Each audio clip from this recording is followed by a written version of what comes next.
Yo, what's up, y'all? Today I'm making a controversial statement that Nintendo should sell their stake in the Pokemon Company. I feel like Pokemon holds Nintendo back. Of course, Pokemon makes Nintendo a lot of money through the royalties they get, but I feel like Nintendo holds back their hardware designs because they want to accommodate Game Freak.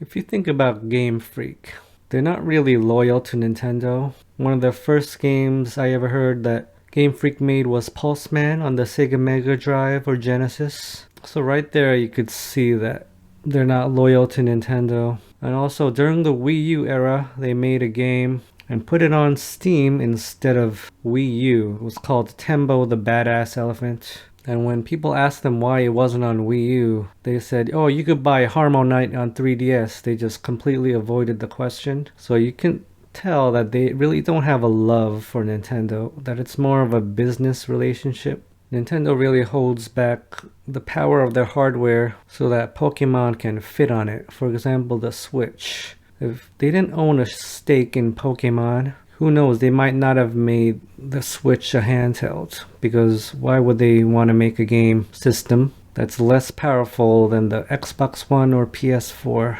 It makes no sense. They needed to fit Pokemon on a handheld, so they made the portable Switch. If you think about it, what properties that Nintendo actually develops is a truly portable franchise? Can't really think of any. You have Link's Awakening, which was a remake of a Game Boy game. That in itself was inspired by Link to the Past, which was a Super Nintendo home console game, so that doesn't make sense. Luigi's Mansion 3 is a sequel to Dark Moon, which was a 3DS game, but that was a sequel to Luigi's Mansion on GameCube, which was a home console game. You can tell how Nintendo's roots are in the home console, and even further back, the arcades. A lot of people think of Nintendo as a portable system maker because they grew up on the Game Boy and the DS, the 3DS. But that's not how I see them. That's not how a lot of people see them. When I think of Nintendo's best games, I think of their home console games: Super Mario Bros. 3, Super Mario World, Super Mario Bros. 1, Splatoon,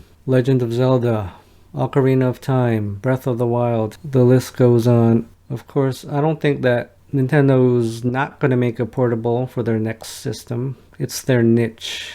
No one else is making hybrids, so they're safe in that niche if they make the Switch 2 another hybrid. But as a Nintendo fan of many decades, I just wish they would concentrate on making the best games possible and not trying to shove themselves into a tiny niche. Of course, that tiny niche is millions and millions strong, as evinced by the sales of the Switch. And this video is simply my opinion, but my thesis is that Pokemon and Game Freak are holding Nintendo back, and that needs to stop. Well, thank you for joining me on another video. Have a great day.